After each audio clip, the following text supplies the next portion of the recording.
these movies. I love Taiwan. Fortunately, my DNA was that I was open to a different culture. There were many GIs who never went off base during their whole tour. They would go to the Airmen's Club every night and drink. That was their life. Fortunately, that was not my choosing. So I'm in Taiwan for a year or so, and the sergeant comes up one day and says, Ingram, I got your next assignment. You're going to Japan for 2 years.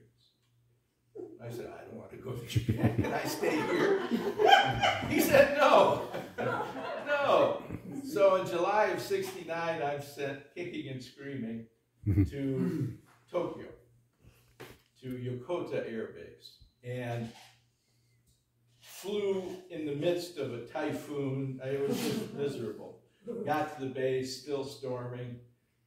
Got checked into the barracks. Got up the next day, the typhoon had passed, the sun was out, looked beautiful, and I thought, well, I'll walk around base to familiarize myself with where things are.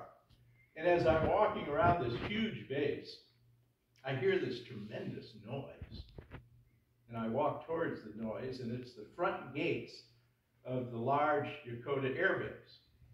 And I'm standing inside, looking through the gates outside, and there are thousands of Japanese college students wearing masks, helmets, carrying signs, protesting the U.S.-Japan security agreement.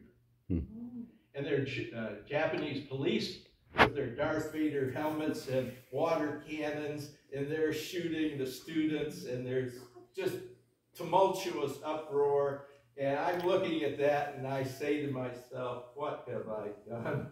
I left peaceful, lovable Taiwan, where everyone speaks English, and I've come to this country, and I'm going to be killed if I go off base. So I had a really hard cultural introduction to Japan.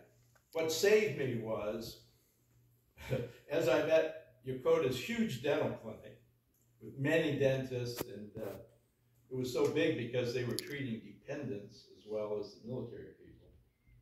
Sergeant came up one day and said, Ingram, we're going to send you on temporary duty down to the island of Kyushu, the southernmost island of Japan, to the city of Fukuoka. There's a small base there called Hakata Base, and there's Army, Navy, and Air Force.